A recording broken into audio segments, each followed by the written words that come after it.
So I'm Lilya Kaganovsky. I'm a professor here in Slavic comparative literature and cinema and media studies at Illinois, and it is my great pleasure to introduce Eugenie Brinkema, who, of course, is coming to us as an associate professor of literature and film from the Massachusetts Institute of Technology. Brinkema's research is in film and media studies, and it focuses on violence, affect, sexuality, aesthetics, and ethics in texts ranging from the horror film to gonzo pornography, from the body of films dubbed New European Extremism to viral media forms of terrorism. Professor Brinkema's articles have appeared in a number of very, very high-end journals and anthologies, and I'm not going to bore you with listing all of them, but I will mention Camera Obscura, Differences, and my own favorite, Keep Harl, because as in fact a Bay Area person, I was an editor for that particular journal at Berkeley. Her first book, The Forms of the Affects, was published by Duke University Press in 2014, and it won the honorable mention in the Modern Languages Association First Book Prize. The Forms of the Affects, and I will note here both the plural on both words and also the definite articles that introduce them, gave us a return to, rather than a turn away from, form. And close reading is fundamental to our understanding of affect and in cinema. And it was a way to reintroduce close reading to the study of sensation. A kind of manifesto for attentive reading and fearless interpretation, or as she puts it, quote, the deep attention required for interminable, difficult reading. As Brinkema writes, quote, interpretation is indeed the long way round. Tearing with the text specificities is, in a manner, nothing but restless detours, strange delays, awkward encounters, and endless alternative routes, a constant possible going otherwise that traces the unpredictable path of what is unexpected. And indeed, her wonderful book, goes through all kinds of things, including readings of The Tear in Miriam Crane's Eye in Psycho, and Laura Dern's Vomit. Her new book, Life Destroying Diagrams, is forthcoming from Duke University Press this February, and it continues to explore the theoretical potential of what she calls radical formalism, this time in relation to horror and to love. And her talk today is titled Form is Verse. I am hearing it as verse, as in poetry, but also as vers, as in toward or approaching, or maybe verse, as in transverse. But actually, I'm going to end on a slightly different note. When I asked Tim Dean what kind of introduction he would like, and he expressed the hope that I might go beyond the CV, and then immediately wrote back to say, it occurs to me, regarding your introduction for Eugenie Brinkema, that you are welcome to quote me. She is the most brilliant student I've ever had.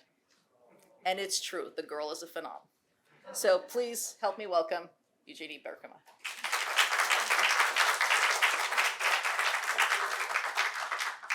Oh, that's a lot of pressure. It's such love and kindness, and it's so much pressure, Lily. Thank you so much. And actually, I really want to thank my fellow panelists. It's just a joy to come at the end of the day, having been able to just sit back and learn and float on your beautiful ideas and fascinating interpretations and poetic meditations. So thank you. It's really been wonderful. And I'm going to do it right back to you. I'm going to begin by expressing my gratitude to Tim Dean. As of this fall, we now go back 19 years. He began as my mentor and has ended up as a friend, but what he's really showed me in 2 decades is that in the best sort of mentorship, there can be intimacy and care, and that in friendship, there can also be training in thought and guidance and vocation. So thank you so much for arranging this and for bringing me today. And my second thanks is to Hal Fischer, whose work just utterly delights me. I find it in equal parts playful and thought-provoking, hot and interesting, which is to say, and I imagine many of us in this room might agree, there really is a profound relation between our encounters with people with whom we'd like to spend more time and art with which we'd like to spend more time. So I'm really grateful that this occasion has given me the chance to linger with your work. So thank you too. I have no interest today, especially at such a late time, in trying to make a claim for Hal Fischer as a formalist. Its root word, after all, is something of a bête noire in his own writings on art, an accusation he levied 40 years ago against a Robert Mapplethorpe whose elegant classicism and ornate frames rendered his S&M images no different than his aestheticized still lifes of flowers, in a formalism that reduced the graphic, as in explicit, to the graphic, as in line and geometry.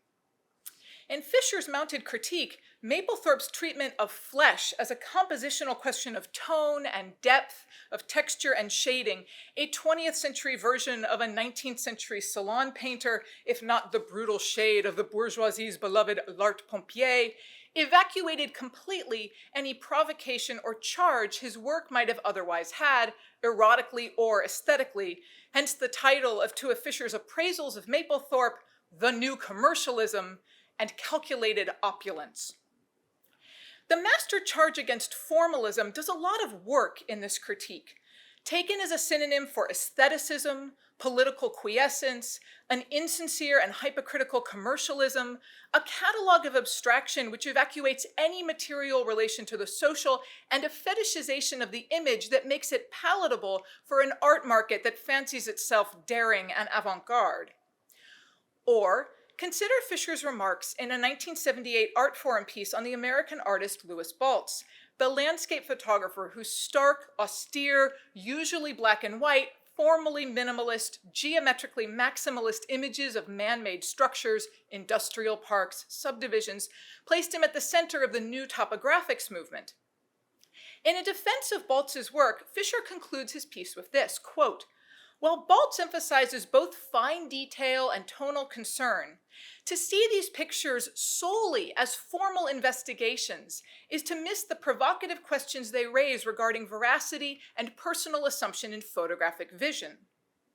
Here, to see a picture solely as a formal investigation is to miss something deeper, beyonder, morer, pick your particular topology. The formal analysis always has a hint of the imperial about it, as though its primary risk were the seductiveness of regarding it as a singular ground for evaluation, that which asks critical positions to forsake all others. Formalism, arrogant, intense, absorbing, contagious, domineering, and with some measure of force, is what is opposed to true provocation, what works against glimpsing the critical possibilities of photographic experimentation writ large. Nor is Fischer's position without its sympathizers. These claims against formalism are familiar in claims against modernist tendencies, both curatorial and aesthetic, to emphasize photographic form over and against a conception of engagement bound to various documentary traditions. One sees this well in an article written at the same time as Fischer's by a figure who's already appeared today, Martha Rossler's 1981 In, Around, and Afterthoughts on Documentary Photography, a scathing attack on then MoMA director of photography John Sarkowski and his valorization of Diane Arbus, Lee Friedlander, and Gary Winogrand, anti-humanist artists, she writes, who disclaim any culpability for their images or care for their subjects, denying, quote, any relation between them and shared or public human meaning, resituating meaning in the formal autonomy of any given image. Sarkowski wrote of the three, they like the real world in spite of its terrors, an unforgivable materialist abdication for Rossler, a privatizing of ethical responsibility, and a conversion of encounters with alterity to mere commodities. Formalism in Rossler's thinking is an inherently conservative, rightist position. It not only abandons provocation and photographic potential, in this line of thinking, the formalist abandons the world itself. And humanistic fields outside of art history have their versions of these claims as well. Take Frederick Jameson's promissory offering in the opening lines of the political unconscious of, quote, a literary or cultural criticism which seeks to avoid imprisonment in the windless closure of the formalisms. None of what I'm saying is particularly controversial. Fischer's work, in particular gay semiotics, as we've already heard today, especially with Terry and John's talks, has been treated within art history in relation to 1970s conceptual photography, with very little debate in a lot of ways. And conceptualism itself, of course, was a historical rejection of abstract formalism and modernism, which are not the same thing, although they often stand in for each other at the exact moment that one or the other is rejected. In place of modernism's focus on the medium or the object and its qualities, conceptual artists turned to the importance of ideas, which meant that an interest in contingent modes of expression and contexts for interpretation changed dramatically how form was to be regarded. In an oft-repeated narrative of this shift, in place of an analysis of form's aesthetic autonomy, to tackle conceptual art was to regard photography as an instrument for conveying or recording ideas, deploying photography in the service of information and subordinating formal or medial ontological concerns to semantic ones. When gay semiotics, for example, is described by one critic as, quote, a series of black and white photographs documenting the signaling devices found in the gay community, that language of documentation, recall that the Latin documentum means proof or teaching, participates in this party line about conceptual art. And yet, it is undeniable to anyone who has had the lucky occasion to linger with Hal Fischer's work that form is extraordinarily important to his photographs. Let me complicate that claim, but also double down on it. There are a range of ways in which a range of concepts related to form are at the very heart of his photographic corpus. At minimum, one would want to attend to the role, for example, of aesthetic form, in particular, the figure of contrapposto, itself a term that brings together the human form and geometric questions of horizontal and vertical schemas played against each other in the posture's asymmetrical weight distribution and the axial variations and rotations it engenders. Shoulders and hips, redescribed as line, are almost always set at opposing angles in Fischer's work, generating a veritable catalog of S-curves that would make William Hogarth proud.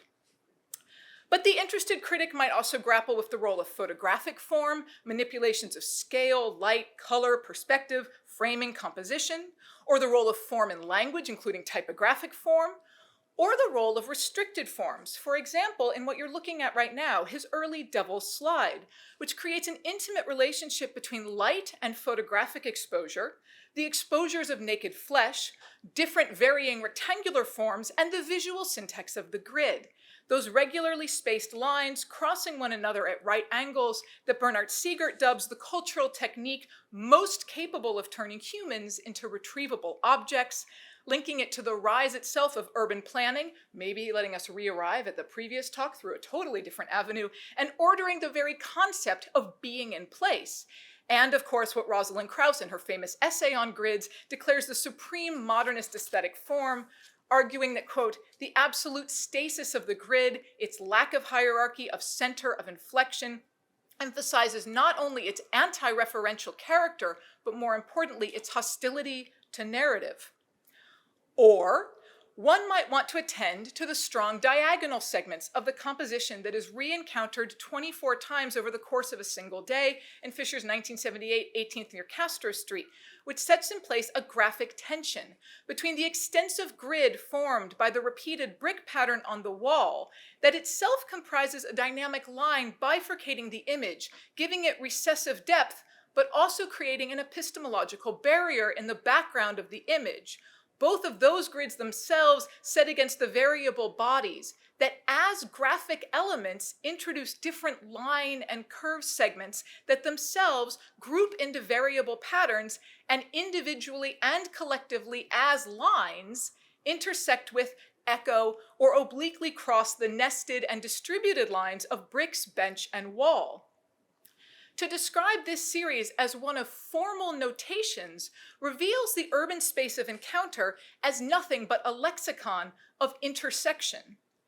In geometry, two lines are said to intersect if their intersection is non-empty, if their encounter creates at least one point that would not otherwise have existed if those lines were parallel. Form, too, has an account of what it is to be in common.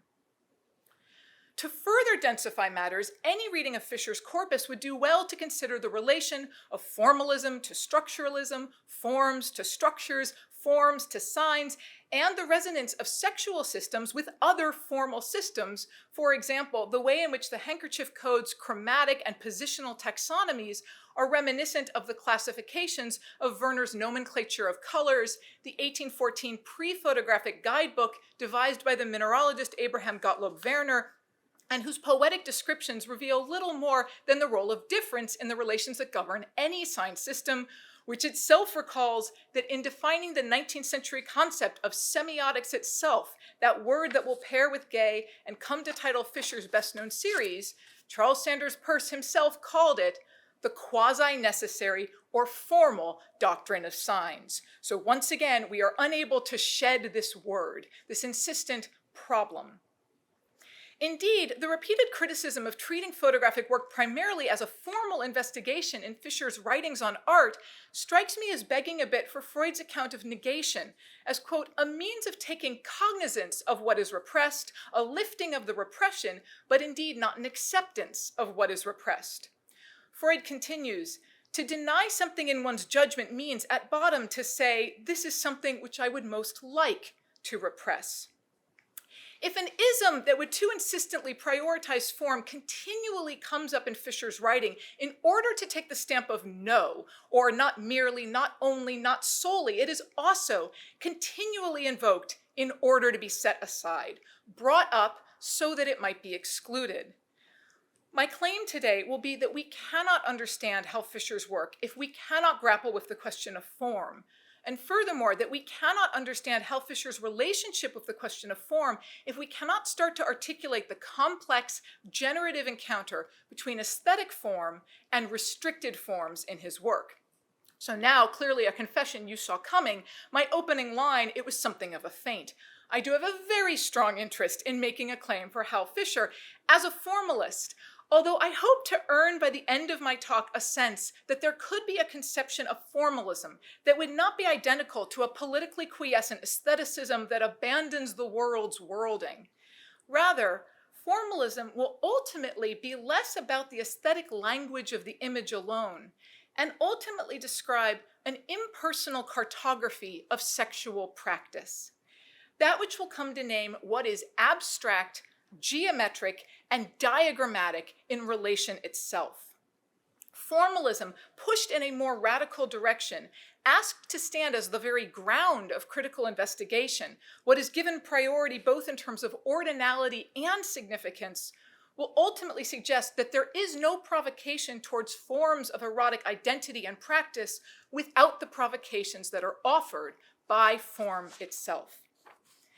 And so my project will ask us to bed down with this problem. I think it's a very good idea to bed down with one's problems, to stay with it for a spell, and to hopefully be taken by surprise by this thing that we were certain wasn't our thing and was definitely not our usual type, but that given the right occasion might come to produce unexpected pleasures or at least an interesting half an hour. This is not in the service of inverting a hierarchy that retains the binary opposition with which this talk began. I don't really want to replace a sentence like, while Fischer emphasizes both geometric forms and compositional concerns, to see these pictures solely as formal investigations is to miss the provocative questions they raise regarding erotic practice, sexual identity, the urban architecture of encounter, and the relation of photographic documentation to social history.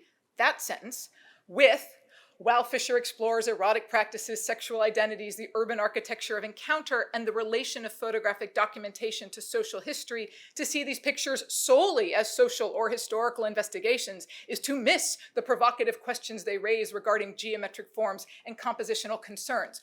Both claims miss the point, which is that form's work itself is dynamic, shifting, complex, unstable, neither what must be subordinated in order to pose truly provocative questions, nor what singularly dominates claims for provocation. Rather, form names the indefinite capacity for art to pose speculative claims full stop. What formalism as a method asks of us is that we simply resist moving too quickly to what Nancy dubs in The Forgetting of Philosophy the supremely palatable realm of meaning, quote, the element in which there can be significations, interpretations, representation. Instead, formalism shares an ethics with a range of interpretive schools, including psychoanalysis and deconstruction, which insist that any practice that would take seriously alterity of other subjects, of texts, must function without guarantee, on particular contingent ground that we cannot presume or paraphrase. Form names what cannot be secured in advance of close reading, which is what I will proceed to do right now. Let's consider bondage device meat hoist, the 14th image in the book form of gay semiotics, the 4th in the fetishist subsection, and the first of 3 images of different bondage devices, along with a table rack and a cross for restraining, suspending, splaying, that also contains silhouettes of a sexless, genderless, genitalless, faceless, roughly human form, nominally restrained, suspended, splayed, and rendered in a series of white, unevenly spaced, short, broken lines. Bondage device meat hoist displays a diagram of an inverted partial suspension. Formally, the image is organized around a foundational graphic opposition. The top half of the image is governed by a rigid and spare geometric shape. The strong diagonal of the white cord, which begins out of frame, quite literally in medias res, bifurcates a hanging vertical cord behind it on the left, pulling the eye up to the top center of the image at the joist, and then carrying it down to the pulley and plank to land at the labeled boot restraints that comprise the necessary binding to the material apparatus.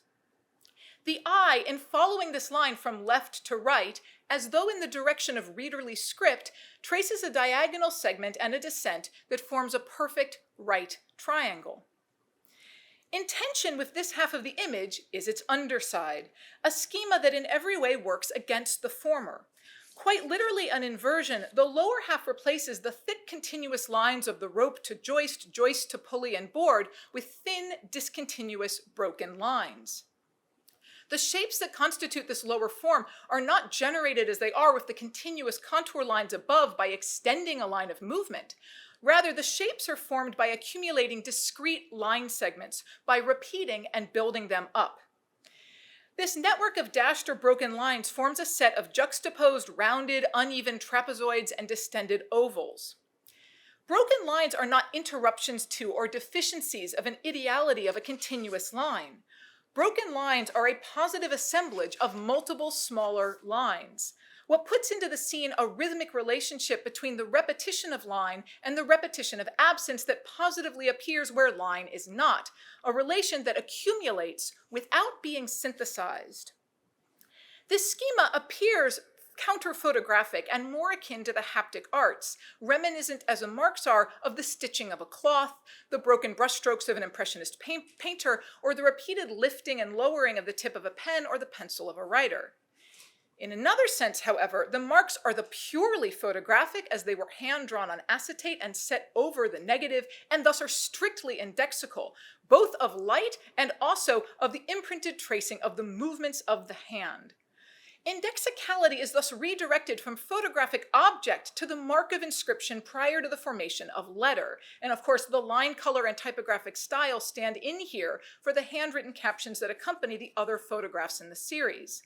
The most graphic element in this image is thus not in any erotic configuration, but the construction of the image around the graphikos, the drawing that is the ground of writing.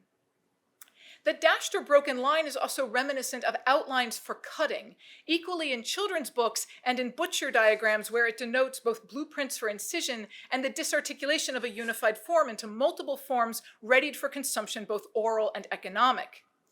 At the same time that broken lines put the problem of negation into the scene, they form accumulated curves which constrain portions of the image that contain representationally nothing, but rather give definition to abstract fields and zones of gradation in tone. We might even consider whether the broken line thus displays the true order of the fetish, the word that titles this section of the series. After all, Barth, writing on Eisenstein, argues that for that director, quote, film is a contiguity of episodes, each one absolutely meaningful, aesthetically perfect, and the result is a cinema by vocation anthological, itself holding out to the fetishist with dotted lines the piece for him to cut out and take away to enjoy. Isn't it said in some cinematheque or other, a piece of film is missing from the copy of Battleship Potemkin, the scene with the baby's pram, of course, it having been cut off and stolen lovingly like a lock of hair, a glove, or an item of women's underwear, end quote. And so then, does the broken line represent that portion which is to be excised as the fetish proper? Were that directive to be followed strictly, what would be thus cut out would be little more than a set of supremely abstract studies of the luminous and the gray. Making off with the pure abstraction of varying middle light tones and degrees of brightness, our would-be fetishist would lovingly treasure nothing other than the condition for possibility for photography as such. This problem of abstraction is a durable refrain in histories of the use of the dotted line. They are conventionally deployed in topographic design when a contour line would be epistemologically inappropriate. If the solid contour line indicates certainty and mastery, the broken line is reserved for what remains hypothetical, potential, unrealized or untried routes. Although on first glance, the three images of bondage devices are unusual in the large-scale logic of gay semiotics for the relative paucity of language contained in the images, with only the very minimal deictic designations of where restraints are to be found on the apparatuses, from the perspective of line, they are the most semiotically astute entries in the series, reminiscent as the formal language is of a foundational project in British semiotics, the triangle that I.A. Richards and C.K. Ogden developed in 1923 in their book, The Meaning of Meaning. Their famous triangular diagram of thought, symbol, and referent was an effort at articulating a non-metaphysical science of language, and coming only 7 years after Saussure's course in general linguistics and in dialogue with, but also critical of it, replaced his differential and dialectical model of signs with a trichotomic, analytic, and contextual one. Crucially, when they construct a diagram early on in the book, they make a formal note that, quote, the base of the triangle is quite different in composition from either of the other sides. The three poles of the triangle, briefly, for the triangle is ultimately not quite the point of this aside, are a symbol at the lower left, the thought or reference at the apex, and then the referent itself at the lower right. Between a thought and a symbol, or between a referent and a thought, are what Richards and Ogden call causal relations or determinate relations, and these are denoted by solid lines. Between the symbol and the referent, however, they write, there is no relevant relation other than the indirect one, which consists in its being used by someone to stand for a referent. These are not connected directly, and an implied relation will only ever be imputed. And I really, really wish I had longer to delve into dotted lines, with which I'm completely obsessed. You really could reread the history of 20th century structuralism via readings of the dotted line. As just one more example, because I couldn't resist, of one of Saussure's best-known graphics in Course in General Linguistics on the relation of thought and sound. He writes it as, quote, like air in contact with water, changes in atmosphere pressure break up the surface of the water into series of divisions, i.e. waves. This is the illustration that Lacan will spectacularly, poetically recast in the instance of the letter in the unconscious as, quote, an image resembling the wavy lines of the upper and lower waters in miniatures from manuscripts of Genesis. It is a twofold flood in which the landmarks, fine streaks of rain traced by vertical dotted lines that supposedly delimit corresponding segments, seem insubstantial. Lacan turns his attention to Saussure's broken vertical lines as anchoring points or button ties, his well-known point de capitaine. However, he also criticizes this model, quote, while the linearity that Saussure considers to be constitutive of the chain of discourse is in fact necessary, it is not sufficient. There is no signifying chain that does not sustain, as if attached to the punctuation of each of its units, all attested contexts that are, so to speak, vertically linked up to that point, end quote. The abstraction of a figure that gestures at being the human form in Fischer's photograph stands in the place of that all attested contexts, what the dotted line functions as in Lacan's thought. Fischer's work, like sign systems themselves, does not reflect an erotic reality, but rather constructs one, and not one, but all attested possible ones all at once.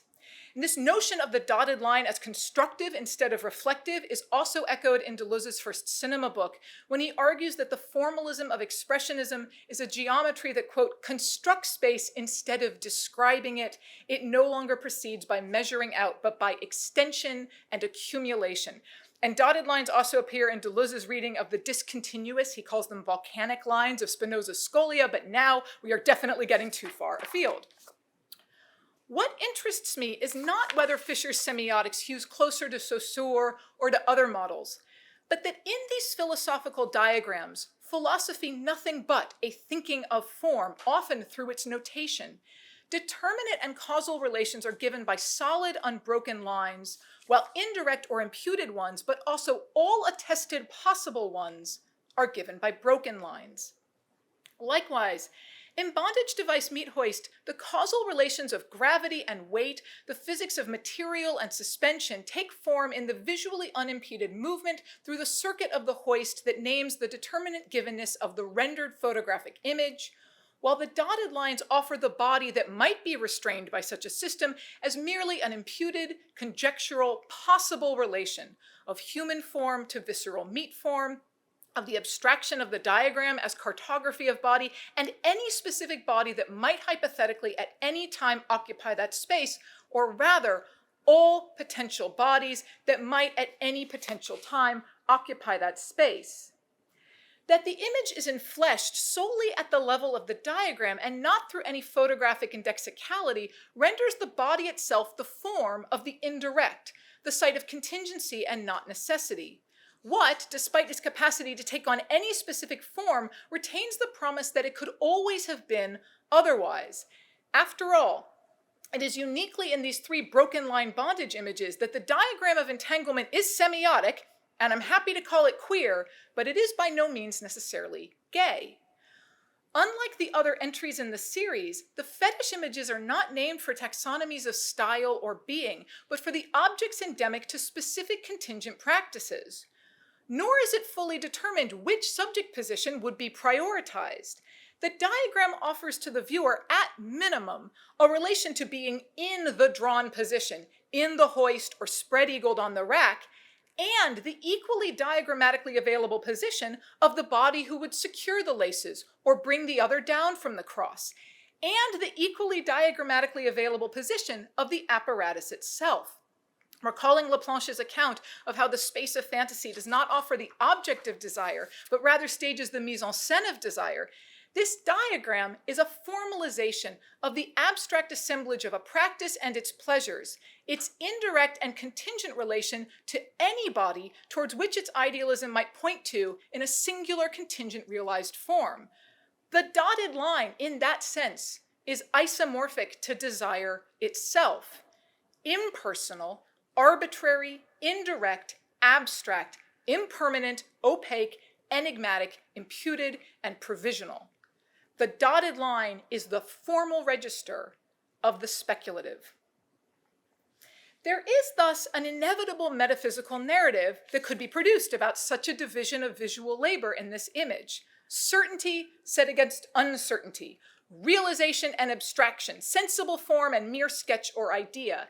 Every diagram as a formally reductive notation begs this association with idealism. In Discipline and Punish, Foucault dubs the form of the diagram, quote, a functioning abstracted from any obstacle, resistance, or friction. Not an archive or a repository, for him the diagram is a cartography of an ideal, and we all know every idealism implies its fall. Put another way, this image embodies the fundamental tension at the heart of form itself. That is because the term form is always multiple and contradictory, starting with the problem that the unary Latin forma replaced both Greek terms morphe and eidos, which induces a fundamental dilemma of form, that it refers both to a minor showing, mere appearance of visible outward shape cast in wood or stone, and points simultaneously to the specifying principle of something, an inward kind or essential type. For Aristotle in the Metaphysics, form names whatever we ought to call the shape present in the sensible thing, rejecting the Platonic conception of an immaterial, insensible, immutable form available solely to mind. Because form is a passive description of outward appearance, while simultaneously a determining active principle, Raymond Williams phrased its essential tension thusly in keywords, quote, "It is clear that in these extreme senses, form spanned the whole range from the external and superficial to the inherent and determining." Any reading for form is thus made possible by the tensions generated by the aporias of the concept of form, which themselves, as readings that have and grapple with form, give rise to new iterations of those very tensions. Thus, in contending with a conception of form that is correlated to the inherent, determining absolute, that is simultaneously given shape and manifest external displays, the sensible quality of form that requires attention, formal readings are always also metaformalisms, navigations of the antinomies of form, which are themselves put in relation at the formal midpoint of this very image. But these formal regimes do not, however, merely meet or confront each other at the center of this image as rivals. There is a bleed between the levels. It's possible, having been staring at it, you've already started to see this. There is what could properly be called an encounter. They touch, they cross. Attend very carefully to the restraint on the left side of the image.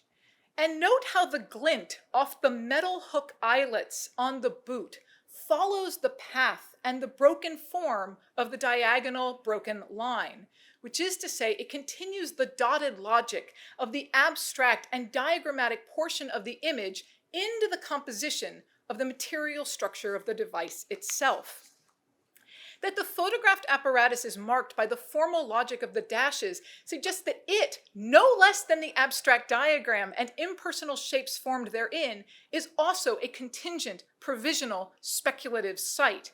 It suggests that the graphic intimacy and encounter of these two visual regimes has as much potential to formalize and abstract material documented in the world as it does to thicken and materialize the abstractions of a diagram. Read alongside the other images in gay semiotics, this formal law suggests that any strict division of the image into a documentation or evidential promise of the indexical photographs set against the arbitrary systems of color, position, and signifiers of availability, erotic preference, and desire will ultimately fail to hold.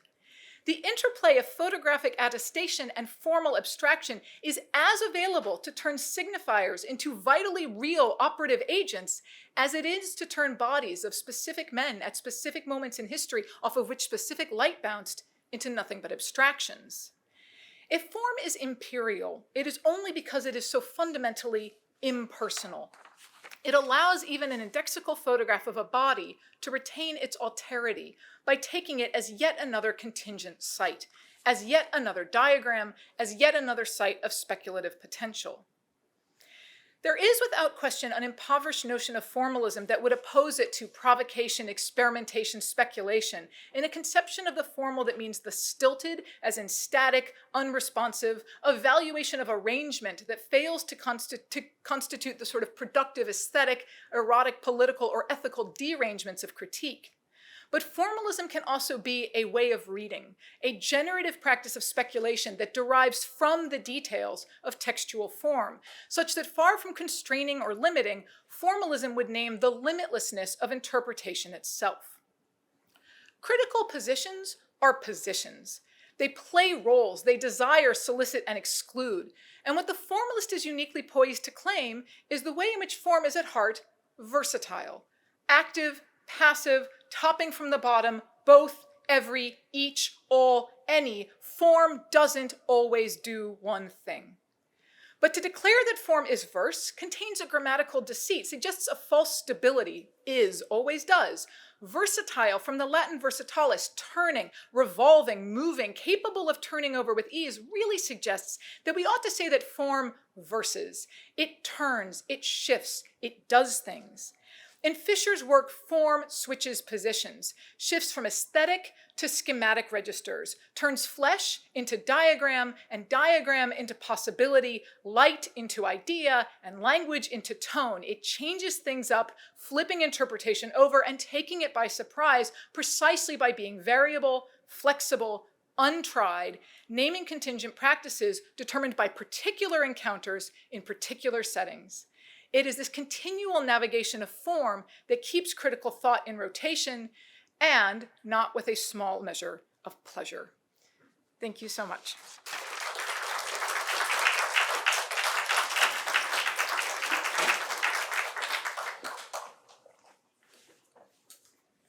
Thank you, Eugenie.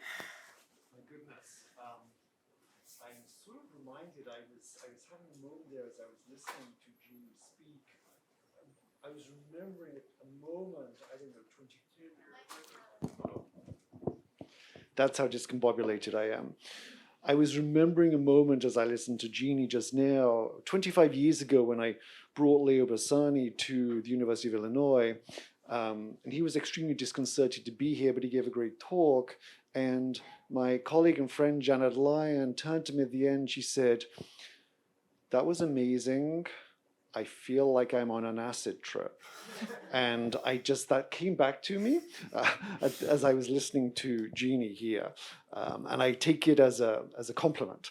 I offer it as a compliment. And I tell this story to give you time to formulate your responses or questions to Eugenie and her extremely eloquent advocacy of a kind of radical formalism.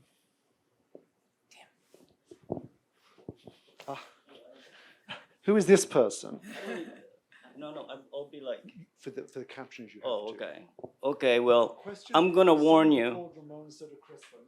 I'm gonna warn you that I have a booming voice without the microphone, so I'm not yelling. It's basically at the risk, Jeannie, of complicating things further, which is not my intention. But just to somehow continue the trajectory that began in Buffalo, how many years ago, I forgot now, of feeling that your talk is familiar. Well, it's not uncanny. It's kind of familiar, yet somewhat with a tinge of a travesty, which is actually a good thing. I'm going to ask a question about the distinction of your reconceptualization of formalism and the idea of negative dialectics as addressing art and aesthetics, because the dynamic dimension that you're including in this new way of thinking about formalism and the movement of thought that actually takes into account not only the speculative at every moment, but that actually accelerates the thinking process is essentially the classical dialectics. So, I mean, how do you see this formalism? How do you see it different from the classical dialectic move?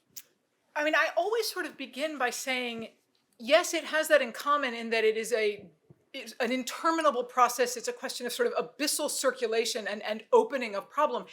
It's obviously a dialectics without sublation. I am never interested in a kind of synthetic moment at which formalist analysis could pause and become instrumentalized for something else. And so it is a kind of infinite sort of opening of this problem. And it is negative dialectics that also uses the language of the constructive and the generative. Those two are obviously not opposed, but for me, they're not a kind of deterministic path in advance. Part of what formal readings induce, in my way of thinking, is noise. It's not just that they disqualify oppositions or they sort of unearth binarisms and then sort of take them apart. It's also that ideally other things start to come to sort of cloud interpretation. And I think something like noise is as good a term as any. So it is in part about undoing binarisms, undoing critiques, working without sublation, working without synthesis, never instrumentalizing form. That comes at a tremendous cost, which is that you are continually proceeding without guarantee. It is not a primary gesture, And I think there are a lot of readings, and now I'm meaning in art history and critical theory and literary studies, that are willing to begin provisionally. They're willing to begin without guarantee. And yet there is a moment at which there's a kind of newly consolidated reification of interpretation, right? We'll begin with the provisionality of form, but at some point it has to make a claim, to go back to Nancy, about meaning, interpretation, representation. I am interested in trying to resist that and push it as far as possible to continually keep it open. And it's actually really hard because writing has to contingently stop, critical thought has to contingently pause, but I always try to make clear that it is a contingent or provisional moment of pausing. It's not a final interpretation. And ideally, it's also not a kind of banality about just infinitely keeping things open, because there is particularity, right? One can't say just anything. One is also responsible to the process of reading that comes out of an encounter. It's just that it's not determinate. A different reading on a different day would take another walk, and it would keep going, right? It doesn't sort of close that down. So thank you for the question. I think part of the problem with the word dialectic is that it always tends to imply movement, progress, right? Progress, one way, right, abyssally also feels an awful lot sometimes like progress performatively and towards the future. I get very nervous about those narratives of progress. I'm more interested in producing a kind of noise that would keep things in rotation. So maybe that's the other thing. I think as a model, I would like rotation far more, a kind of, tornado, an abyssal rotation, instead of anything that would suggest a kind of linear path of movement. Thanks, Ramon. Terry Weissman. So thank you for that. I have kind of a follow-up. So I found like the actual reading of the image to be amazing. Like I loved the line stuff, the speculation, all that, but I actually just got confused in how you were answering the question, because some of my not really confusion in the paper, but some of my questions in the papers, I'm not really sure that, say, from an art history, that some of what you're doing would be, like, I think most art historians are willing to go where you're going. But what I'm confused about is how you're saying that you are trying to take formalism as far as you can and then not go to the interpretation, because that is an interpretation. So if you could just clarify that distinction, because maybe I'm missing something then.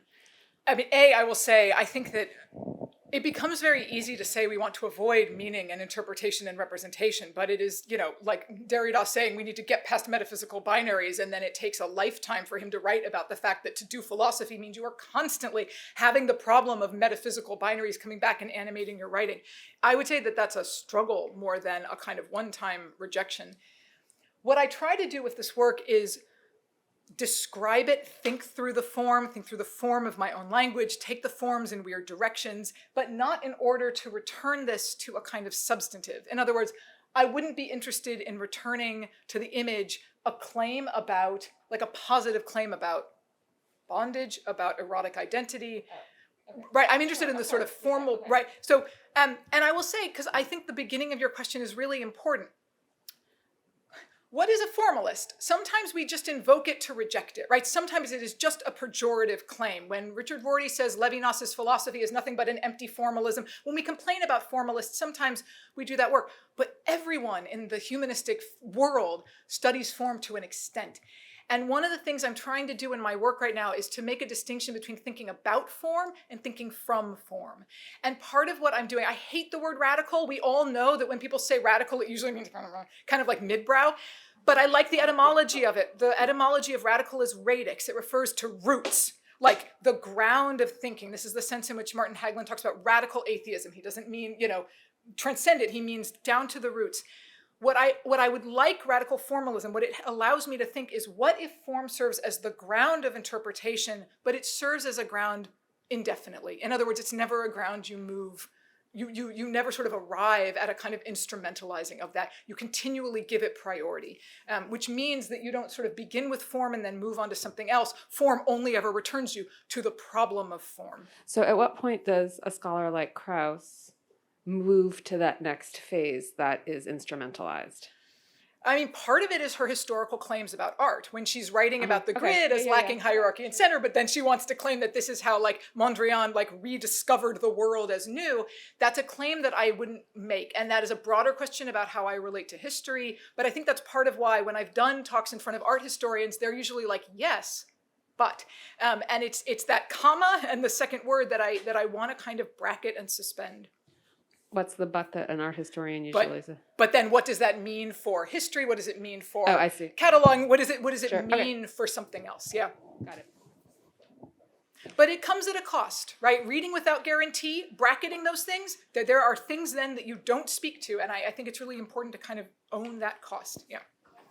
Formalism in our history that does refer also actually refers to a very particular moment in time. So you're operating outside of that kind of idea. Terry's last comment, in case you couldn't hear off the mic, was that formalism also in art history refers to a very specific moment in time, to which I would say yes, but we can come up with 50 of those. Russian formalism is not Czech structuralism, which had its own theory of formalism, and new formalism, the poetic movement. So actually, one of the things I do in the new book is try to disarticulate all of those, and at the end of the day, because form itself is multiple and contradictory, what people mean when they use the word formalism is itself a site of contestation that is engendered by the problem of form, which is why I at least find it so fun to continually think with. Rob Rushing, comparative literature. Hello, thanks so much for this talk. It was enormously helpful as somebody who really loves formalism and has strong formalist tendencies. You've given me a lot of material and language with which to defend it. A quick comment, when you mentioned a different day would produce a different reading of this image, and when you began initially, I thought for sure the big contrast was going to be between the really rigid lines and materials at the top and the kind of liquid appearance of the bottom, and then one can imagine probably an infinite number of other formal oppositions with which one could read this. But my question for you is this. You titled the talk Form is Verse, and that would include, I certainly would hope it would include, and it seems to have included very much, perversion. At one point you said early on that form is the impersonal dichotomy of sexual practice. And I'm hoping, and I think that this will turn out to be well-founded as well, that you mean that in a fairly radical way, again, in that sense of to the root. And I was wondering if you could talk about the sexual content or the sexual nature of form itself. Mm-hmm. The sexual nature of form, I'm going to pervert it and also talk about it in the inverse, in part because this began as a talk that I gave for Tim for a conference on what is sex many years ago. I wanted to write about pornography, and I wanted to write about irrimation in pornography, so face fucking. And I wanted to write about it without leaping to the problem of even already dominance and submission struck me as way too beyond what we could presume from beginning with form. And so instead, I began with the problem of irrimation as a question of like rhythmic capitulation or like introjection. So it became a problem of rhythm. Not just who controls the rhythm, but like what rhythm actually might produce as a theory of sexuality. That reading of rhythm and the relation of irrimation to rhythm ultimately actually made it impossible in that talk to get back to dominance and submission, bodies, practices, and so forth, which is to say that I do see form as essential, or sexuality as a kind of lexicon of form, but a lexicon of what kind of form to me is already an enormous question. Is it rhythmic form? Is it textural form? Is it a problem of grids and categories and taxonomies, which themselves are problems of form? So I already had a hard time moving away from that question because to me sex is nothing but a problem of form, and we still don't know what that formal aspect would be in advance of reading specific sort of moments, right? Specific sort of texts, subjects, practices, encounters. It has to unfold in that specificity and particularity. But I do see a kind of, as I said, isomorphic relationship between desire and form itself in the sense of being impersonal, indifferent, abstract, opaque, enigmatic, and things that unfold problems more than sort of answer solutions, neither one of which I imagine we would want to instrumentalize, and both of which, frankly, in their most impersonal variations, are always accused of having a kind of callousness or cruelty to it. So again, the philosophical thinking of relation that's been most important to me is Levinas, because Levinas does not give a shit about empathy. He doesn't care about decision. In fact, in Levinas, the ethical really is opposed to the good. Any election to do something or not do something something is totally indifferent, right? You are conscripted to ethics, which is why Rorty calls it callousness and why people call it sort of different forms in some ways of indifference to the world. I find that really productive. And I think desire, and we'll separate desire and sex and sexual practice, but these things are most interesting to me actually in their most impersonal forms, which is to say that, care and relationality that would bring us together and a form of relationality that would totally sever us can't be presumed in advance. And again, I would find that a really productive site for thinking. Pornography for me becomes a really interesting formal and aesthetic thinking of sex as a problem of form, in part because it sees sex as nothing but a way to construct new forms, new plastic forms, new forms of rhythm, new forms of being together and being apart, new forms of stretching, new forms of proportion, and you know how in Jameson he says, always historicize. So one of the opening lines of my new book is always formalize. And I try to take sort of Jameson's reading on and say, actually, what he wants to do with history, right, as the kind of horizon of all reading, we should do with form as the ground of all reading. And you get to different questions, but I think hopefully productive ones. Thank you. Question from Pat Gill.